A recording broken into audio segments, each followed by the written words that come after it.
ओम नमः शिवाय। यदि आपके जीवन में एक मजबूत उद्देश्य है तो आपको धकेलने की आवश्यकता नहीं है।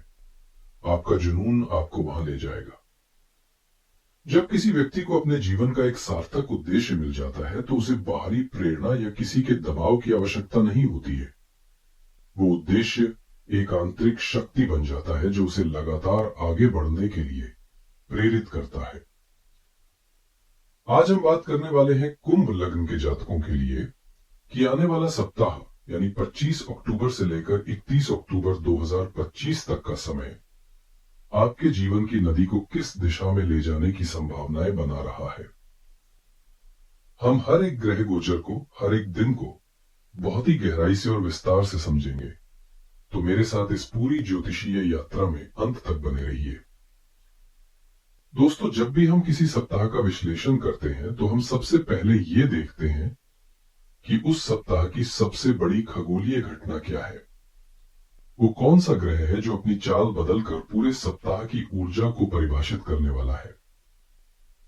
और इस दृष्टिकोण से ये सप्ताह आपके लिए असाधारण रूप से महत्वपूर्ण है। इस सप्ताह की पटकथा दो बिल्कुल अलग अलग हिस्सों में बटी हुई है। एक तरफ है ऊर्जा, पराक्रम और करियर में एक जबरदस्त उछाल, और दूसरी तरफ है थोड़ी सी सावधानी, थोड़ा सा आत्ममंथन और स्वास्थ्य पर ध्यान देने की आवश्यकता। इस सप्ताह का जो सबसे बड़ा, सबसे शक्तिशाली और आपके जीवन पर सबसे गहरा प्रभाव डालने वाला परिवर्तन हो रहा है, वो है ग्रहों के सेनापति मंगल देव का गोचर।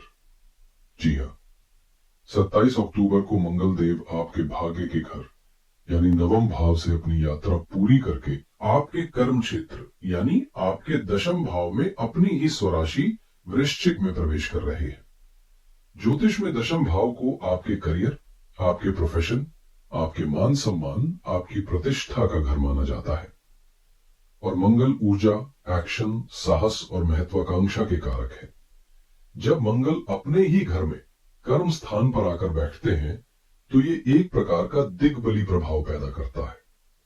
इसका अर्थ है कि आपके करियर को एक ऐसी ऊर्जा मिलने वाली है जिसकी आपने शायद कल्पना भी नहीं की होगी।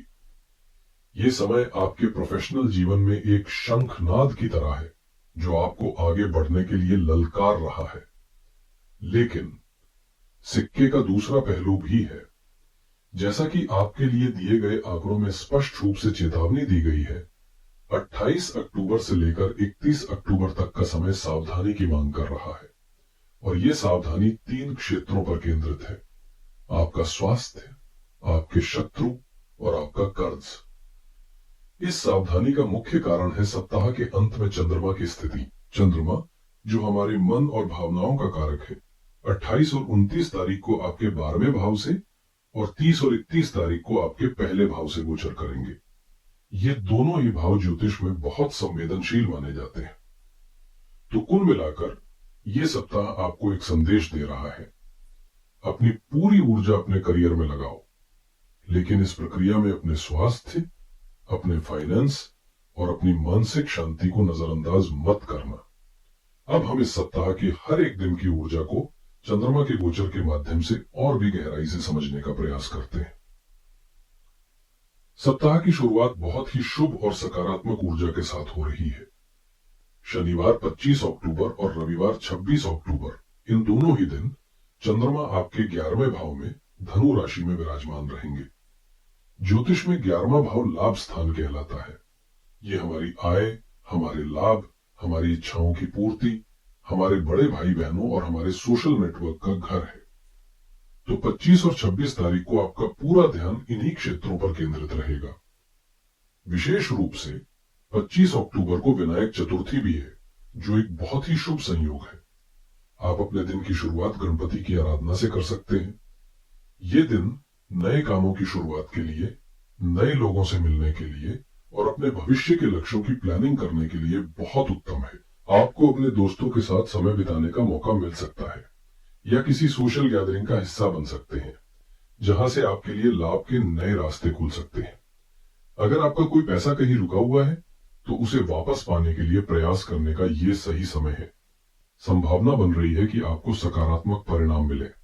कुल मिलाकर ये 2 दिन आपको आने वाले एक्शन पैक्ड सप्ताह के लिए एक मजबूत और सकारात्मक आधार प्रदान कर रहे हैं। सोमवार 27 अक्टूबर ये इस सप्ताह का सबसे महत्वपूर्ण और परिवर्तनकारी दिन है। आज भी चंद्रमा 11वें भाव में ही रहेंगे, इसलिए लाभ और सामाजिक मेलजोल की ऊर्जा बनी रहेगी। लेकिन आज के दिन की सबसे बड़ी घटना है शाम के समय मंगल का आपके दशम भाव में प्रवेश करना। आप इस बदलाव को मानसिक स्तर पर महसूस करेंगे। हो सकता है सुबह से ही आपके मन में अपने काम को लेकर, अपने करियर को लेकर एक बेचैनी, एक नई ऊर्जा का संचार होने लगे। आप अपने लक्ष्यों को लेकर अधिक स्पष्ट और महत्वाकांक्षी महसूस करेंगे। आज का दिन योजना बनाने का है। सोचें कि आप आने वाले दिनों में अपनी इस बढ़ी हुई ऊर्जा का उपयोग अपने करियर में आगे बढ़ने के लिए कैसे करेंगे। ये एक नई शुरुआत का दिन है। अब मंगलवार 28 अक्टूबर और बुधवार 29 अक्टूबर की बात करते हैं। यहां से सप्ताह का दूसरा चरण शुरू होता है, सावधानी का चरण। इन दोनों ही दिन चंद्रमा आपके 12वें भाव में मकर राशि में गोचर करेंगे। 12वां भाव व्यय स्थान कहलाता है। ये खर्चों का, हानि का, अस्पतालों का, छिपे हुए शत्रुओं का और एकांत का घर है। जब मन का कारक चंद्रमा इस भाव में आता है तो मन में एक अज्ञात भय या चिंता उत्पन्न हो सकती है। आपके खर्चे अचानक से बढ़ सकते हैं। हो सकता है किसी पुरानी स्वास्थ्य समस्या पर या किसी यात्रा पर या किसी बेकार की चीज पर आपका धन खर्च हो जाए। इसलिए इन 2 दिनों में फाइनेंशियल प्लानिंग बहुत सोच समझ कर करें। यह समय किसी को भी उधार देने या किसी से उधार लेने के लिए बिल्कुल भी अच्छा नहीं है, क्योंकि बृहस्पति आपके 6ठे भाव में पहले से ही मौजूद है। लेकिन 28 अक्टूबर को एक बहुत ही शुभ योग भी बन रहा है, गजकेसरी योग। ये योग सुबह 4:10 से दोपहर 3:28 तक ही सक्रिय रहेगा। ये बृहस्पति और चंद्रमा के संबंध से बनता है और ज्ञान और समृद्धि का प्रतीक है। इसका अर्थ है कि 28 तारीख को दोपहर तक अगर आपके सामने कोई चुनौती आती भी है तो आप अपनी बुद्धि और विवेक से या किसी गुरु या सलाहकार की मदद से उसका समाधान निकाल लेंगे। ये मुश्किलों के बीच अवसर की एक किरण की तरह है। इसके बाद आता है गुरुवार 30 अक्टूबर और शुक्रवार 31 अक्टूबर। ये सावधानी के चरण का अंतिम और सबसे महत्वपूर्ण हिस्सा है। इन दोनों दिन चंद्रमा गोचर करते हुए आपके पहले भाव यानी आपके लग्न में कुंभ राशि में आ जाएंगे। लग्न का अर्थ है आप स्वयं, आपका शरीर, आपका स्वास्थ्य, आपका व्यक्तित्व, आपका स्वभाव, सब कुछ लग्न से देखा जाता है। जब चंद्रमा लग्न पर आता है तो व्यक्ति बहुत ज्यादा भावुक और संवेदनशील हो जाता है। आपका मन आपके शरीर पर आ जाता है और छोटी छोटी बातें आपको परेशान कर सकती हैं। आपको अपने स्वास्थ्य पर विशेष ध्यान देना होगा। सिर दर्द, मानसिक तनाव, बेचैनी या किसी तरह के इन्फेक्शन की संभावना बन सकती है। इस समय आपको अपने गुस्से और अपनी वाणी पर भी नियंत्रण रखना होगा। पहले भाव में चंद्रमा आपको थोड़ा मूडी बना सकता है, जिससे आपके करीबी रिश्तों पर असर पड़ सकता है। ये समय आत्मचिंतन का है। अकेले में समय बिताएं, मेडिटेशन करें और किसी भी तरह के वाद विवाद से खुद को दूर रखें। चलिए अब इन सभी गोचरों का आपके जीवन के विभिन्न पहलुओं पर पड़ने वाले समग्र प्रभाव को समझते हैं। करियर के लिहाज से जैसा मैंने कहा, यह सप्ताह एक गेम चेंजर है। मंगल और बुध की युति आपके दशम भाव में आपको असाधारण ऊर्जा और बुद्धि का संगम प्रदान कर रही है। आप अपने कार्य क्षेत्र में किसी भी चुनौती का सामना करने के लिए तैयार रहेंगे। आपकी कम्युनिकेशन स्किल्स और आपकी निर्णय लेने की क्षमता दोनों ही शीर्ष पर होंगी। नवम भाव में बैठे सूर्य आपको अपने बॉस, अपने सीनियर्स और सरकार से भी सहयोग मिलने की संभावनाएं बना रहे हैं। तो मेरा सुझाव है कि 27 अक्टूबर के बाद अपने करियर से जुड़ा कोई भी महत्वपूर्ण कदम उठाने से ना हिचकिचाएं। अब बात करते हैं आपके आर्थिक मामलों की। आर्थिक रूप से ये सप्ताह आमदनी अठन्नी खर्चा रुपया वाली कहावत को चरितार्थ कर सकता है। सप्ताह की शुरुआत यानी 25 से 27 अक्टूबर 11वें भाव के चंद्रमा के कारण धन लाभ के अच्छे योग बना रही है। लेकिन 28 और 29 अक्टूबर को 12वें भाव का चंद्रमा आपके खर्चों में अप्रत्याशित वृद्धि कर सकता है। आपके दूसरे भाव में शनि और केतु की उपस्थिति पहले से ही आपको धन की बचत करने और सोच समझकर बोलने के लिए कह रही है। तो इस सप्ताह फाइनेंशियल डिसिप्लिन रखना आपके लिए सबसे बड़ी चुनौती और जरूरत होगी। रिश्तों के मामले में यह सप्ताह थोड़ा नाजुक रह सकता है। आपके अष्टम भाव में शुक्र और राहु की युति प्रेम संबंधों में अचानक कोई गलतफहमी या रहस्य उजागर होने का संकेत दे रही है। अपने पार्टनर पर शक करने के बजाय उनसे खुलकर बात करें। पारिवारिक जीवन में दूसरे भाव में बैठे शनि और केतु परिवार में संवाद की कमी या किसी बात पर ठंडा माहौल बना सकते हैं। अपनी वाणी को बहुत मधुर और संयमित रखें। 30 और 30 अक्टूबर को जब चंद्रमा आपके लग्न पर होंगे तो अपनी भावनात्मक उथल पुथल का असर अपने परिवार पर न पड़ने दें। और अब विशेष रूप से बात करते हैं मेरी उन बहनों की, उन गृहिणियों की जिनका कर्म क्षेत्र उनका घर है, जिनकी दुनिया उनका परिवार है। आपके लिए इन ग्रहों का क्या संकेत है, आइए समझते हैं। आपके लिए घर के माहौल में एक बेचैनी रह सकती है। चतुर्थ भाव, जो घर और सुख का स्थान है, उसके स्वामी बनते हैं शुक्र, और इस हफ्ते शुक्र आपके अष्टम भाव में राहु के साथ बैठे हैं। ये स्थिति घर के अंदर एक अनकही बेचैनी या किसी छिपी हुई समस्या की ओर इशारा कर रही है। हो सकता है घर में सब कुछ ठीक दिख रहा हो, लेकिन आपको अंदर से महसूस हो कि कुछ तो गड़बड़ है। घर के किसी सदस्य के स्वास्थ्य या किसी इलेक्ट्रॉनिक सामान के अचानक खराब होने जैसी समस्याएं भी परेशान कर सकती हैं। शांति बनाए रखें। परिवार में वाणी का संयम रखना आपके लिए बहुत जरूरी है। आपके दूसरे भाव में शनि और केतु की युति है, और एक गृहिणी के लिए दूसरा भाव उसका पूरा कुटुंब होता है। यहां पर इन दो ग्रहों का होना यह दर्शाता है कि परिवार के सदस्यों के बीच आपको तालमेल बिठाने के लिए बहुत प्रयास करना पड़ेगा। अपनी वाणी को बहुत ही सौम्य रखें, क्योंकि आपकी कोई सीधी बात भी किसी को चुभ सकती है और घर का माहौल खराब हो सकता है। और अच्छी बात यह है कि घर के कामों में नई ऊर्जा आएगी। 27 अक्टूबर से मंगल का गोचर आपके दशम भाव में हो रहा है। आपके लिए दशम भाव आपके द्वारा किए जाने वाले मुख्य कर्म यानी घर को संभालने का है। मंगल का यहां आना आपके अंदर एक नई ऊर्जा का संचार करेगा। आप घर के रुके हुए कामों को, जैसे कोई सफाई, कोई रेनोवेशन या किसी चीज को व्यवस्थित करने का काम, पूरी ताकत से निपटाएंगे। घर के मैनेजमेंट को लेकर आप ज्यादा सख्त और अनुशासित हो सकती हैं, लेकिन भावनात्मक उतार चढ़ाव भी रहेंगे। चंद्रमा का गोचर आपको सबसे अधिक प्रभावित करेगा। 28 और 29 को जब चंद्रमा 12वें भाव में होंगे तो आपको अकेलापन महसूस हो सकता है। 30 और 31 को जब चंद्रमा आपके लग्न पर होंगे तो आप बहुत ज्यादा इमोशनल और सेंसिटिव महसूस करेंगे। इन दिनों में अपने लिए समय निकालना और अपने स्वास्थ्य को प्राथमिकता देना आपके लिए बहुत जरूरी है। कुल मिलाकर ये सप्ताह आपसे घर में धैर्य, वाणी में मधुरता और अपने स्वास्थ्य के प्रति जागरूकता की मांग कर रहा है।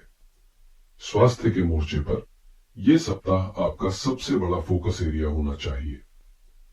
छठे भाव में बृहस्पति पुरानी बीमारियों के प्रति सचेत रहने को कह रहे हैं, और जैसा कि बार बार बताया गया है, 28 से 31 अक्टूबर का समय विशेष ध्यान देने योग्य है। 12वें भाव का चंद्रमा नींद की समस्या दे सकता है, और पहले भाव का चंद्रमा मानसिक और शारीरिक स्वास्थ्य दोनों को प्रभावित कर सकता है। संतुलित आहार लें और तनाव से दूर रहने का प्रयास करें। और छात्रों के लिए यह सप्ताह मिला जुला रहेगा। आपके पंचम भाव के स्वामी बुध दशम भाव में मंगल के साथ है। यह स्थिति टेक्निकल फील्ड, इंजीनियरिंग या मैनेजमेंट की पढ़ाई कर रहे छात्रों के लिए अच्छी है। आपका फोकस अपने करियर और लक्ष्यों पर रहेगा। हालांकि शुक्र और राहु की युति अष्टम भाव में होने के कारण आपका ध्यान पढ़ाई से हटकर दूसरी चीजों पर जा सकता है। आपको अपनी एकाग्रता को बनाए रखने के लिए अतिरिक्त प्रयास करने होंगे। तो चलिए अब पूरे सप्ताह की बातों को कुछ मुख्य बिंदुओं में समेट लेते हैं। यह सप्ताह 2 भागों में बटा है। पहला भाग 25 से 27 अक्टूबर लाभ, सामाजिकता और करियर के लिए एक नई ऊर्जा की तैयारी का है। दूसरा भाग 28 से 31 अक्टूबर खर्चों पर नियंत्रण, स्वास्थ्य पर ध्यान और आत्ममंथन का है। मंगल का गोचर आपके करियर के लिए एक वरदान है, जिसका उपयोग आपको पूरी बुद्धिमानी से करना है। गृहिणियों को घर के माहौल और अपनी सेहत पर विशेष ध्यान देना होगा। आपके लिए इस हफ्ते के सबसे शुभ दिन 25, 26 और 27 अक्टूबर रहेंगे, जब चंद्रमा लाभ भाव में होंगे।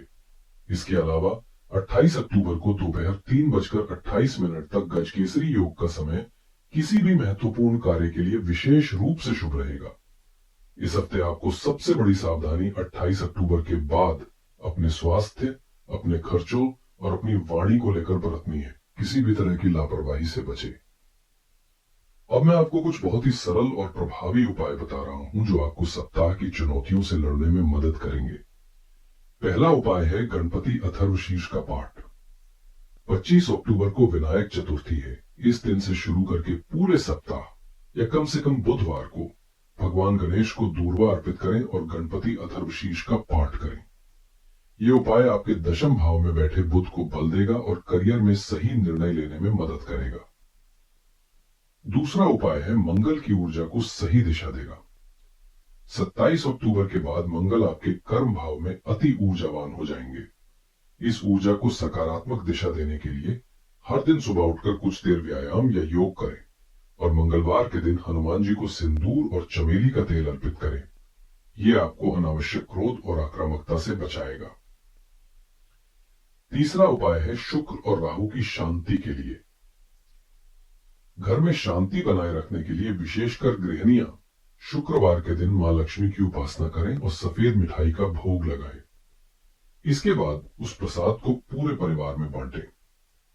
ये उपाय अष्टम भाव के शुक्र और राहु के नकारात्मक प्रभाव को कम करेगा। और चौथा उपाय है चंद्रमा और शनि के लिए। सप्ताह के अंत में मानसिक शांति के लिए और खर्चों पर नियंत्रण के लिए बुधवार और गुरुवार की रात को एक कांच के गिलास में पानी भरकर अपने सिरहाने रखें और सुबह उसे किसी पौधे में डाल दें। साथ ही शनिवार को शनिदेव के मंदिर में सरसों के तेल का दीपक जलाएं। यह उपाय आपको मानसिक स्थिरता देगा और धन हानि से बचाएगा।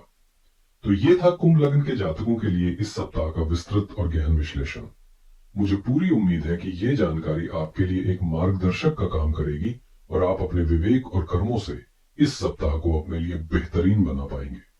याद रखिएगा, ग्रह आपको अवसर दे सकते हैं, आपको सावधान कर सकते हैं, लेकिन अंत में आपकी मेहनत और आपकी सकारात्मक सोच ही आपकी सफलता को तय करती है। अगर आपको यह वीडियो अच्छी लगी हो, इससे आपको कोई मदद मिली हो, तो इसे लाइक जरूर करें। अपने सभी कुंभ लग्न वाले दोस्तों और परिवारजनों के साथ इसे शेयर करें और हमारे चैनल को सब्सक्राइब करना बिल्कुल ना भूलें ताकि आप कोई भी महत्वपूर्ण जानकारी मिस न करें। महादेव आप सब पर अपनी कृपा बनाए रखें। आपका आने वाला सप्ताह मंगलमय हो। इसी कामना के साथ हर हर महादेव।